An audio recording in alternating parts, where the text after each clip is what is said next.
Pleasant day, Sir McJoven. We are going to present our data processing finals in data warehousing with Adidas US Sales dataset.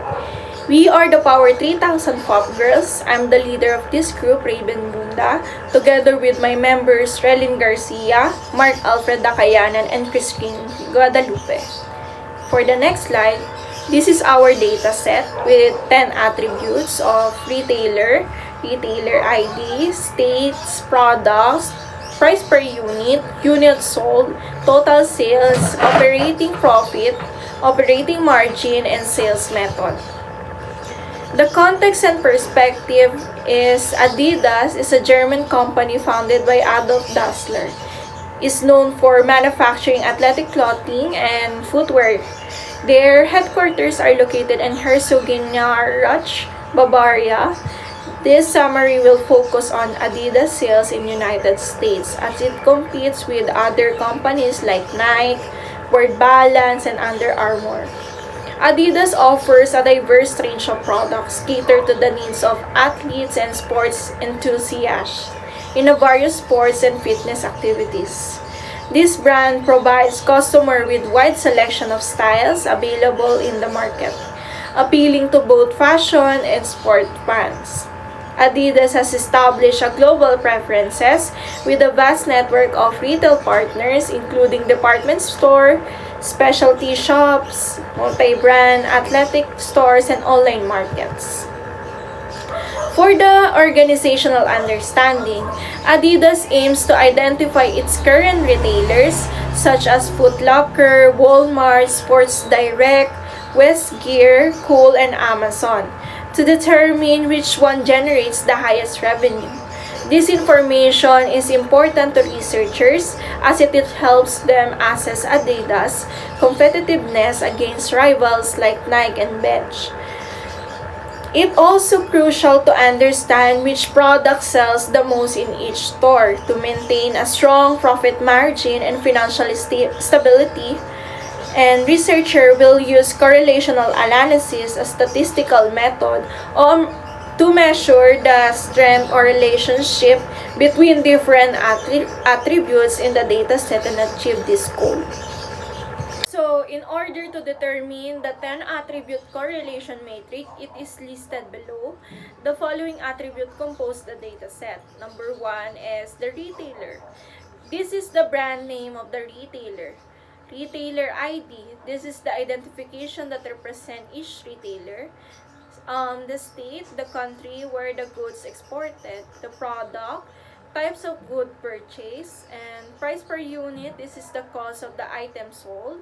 Unit sold, the total count of the goods sold, and total sales is the total amount of goods sold.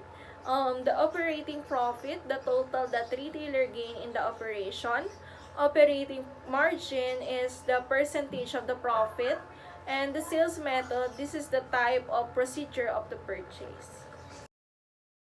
The following steps are done to prepare the dataset for correlation. Number 1, we download the dataset from Kaggle and convert it into CSV file, Adidas dataset.csv. Number 2, convert the ordinal data to numeric data. Number 3, remove signs that Python cannot read and change the percent into decimal points.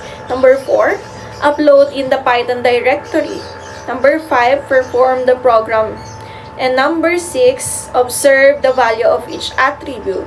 Number 7, check the dimension of the data.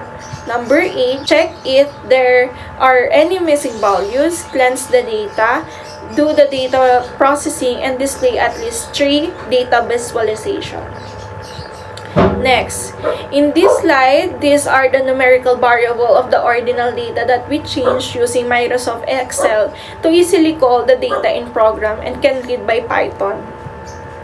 Next, so our data set become this after we change an ordinal to numerical data. In this slide shows that there is no null data in our data set. Null data is also known as missing data, refers to reference of the information or the lack of value in a specific data point. Next, in this slide, we rescaled our data. Next, in this slide, we normalize our data. Data normalization is the process of organizing data in a structured and consistent manner. It involves transforming data into a common format, removing any redundancy or inconsistent, and ensuring that the data is easily to comparable and analyzed. Next, in this slide, we also normalize our data. Next, so in this slide, we make our data into binary. It is to make a fundamental language that computer can understand. Binary refers to a numerical system that uses only two digits, 0 and 1. Next, in this slide, we standardize and rescale the data. Next, for our first visualization, which is the bar graph, to know the relationship between each unique retailer ID and their corresponds data that inputs in each attributes. As we see in the visual each retail ID and retail that has highest contribution is Foot Locker in the state of Alabama, Alaska, Arizona, Arkansas, California, and Colorado. In my analyzation added to PPT analyzation, when it comes in retailer attribute, Foot Locker is the primary seller of Adidas product in the market. In the retail ID, the most commonly used retail ID is, even though it is unique, it is start with 118. This corresponds to Foot Locker being the highest supplier in the market. In states, the states with the highest number of units sold are Alabama, Alaska, Arizona, Arkansas, California, and Colorado. When it comes to product, all types of Adidas products have been purchased almost equally. Next, price per unit. The most frequency purchase price per unit is to $50. Next, the unit sold. The highest number of units sold per retail ID falls between $300 to $500. The total sales. Most total sales are the slightly lower or slightly greater than $200.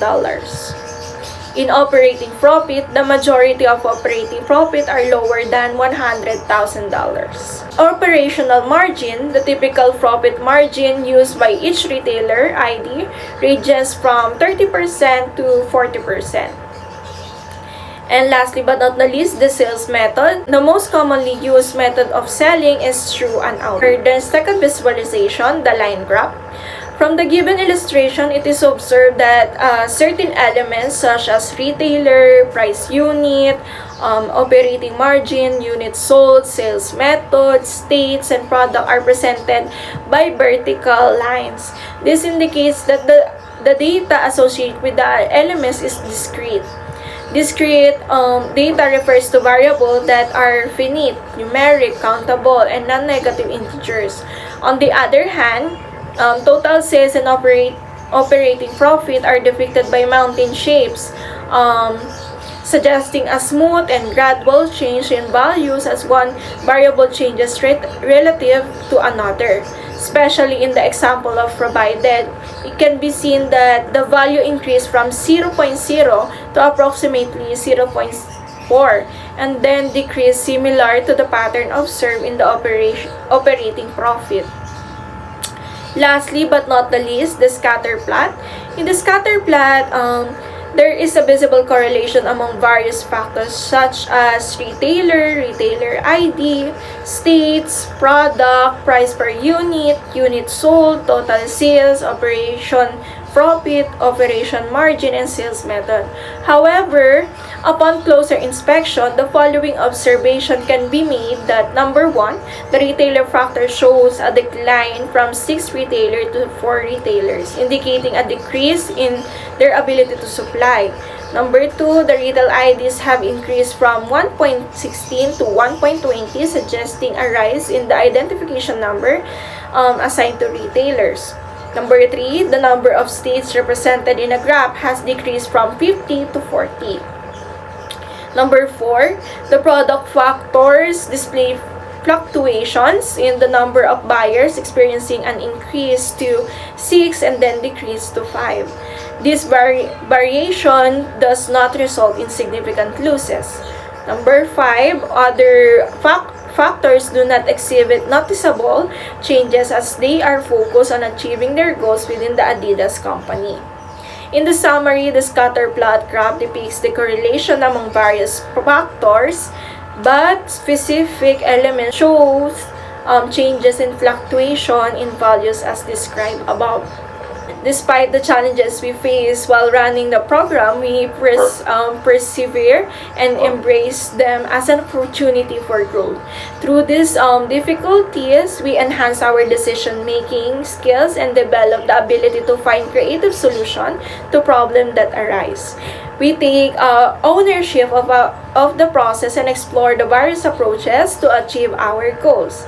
And throughout this journey, we find joy completing the requirement, knowing that we have overcome obstacles and grown as an individual. So, that's all. Thank you, Sir Mac Joven from Power 3000 Pop Girls.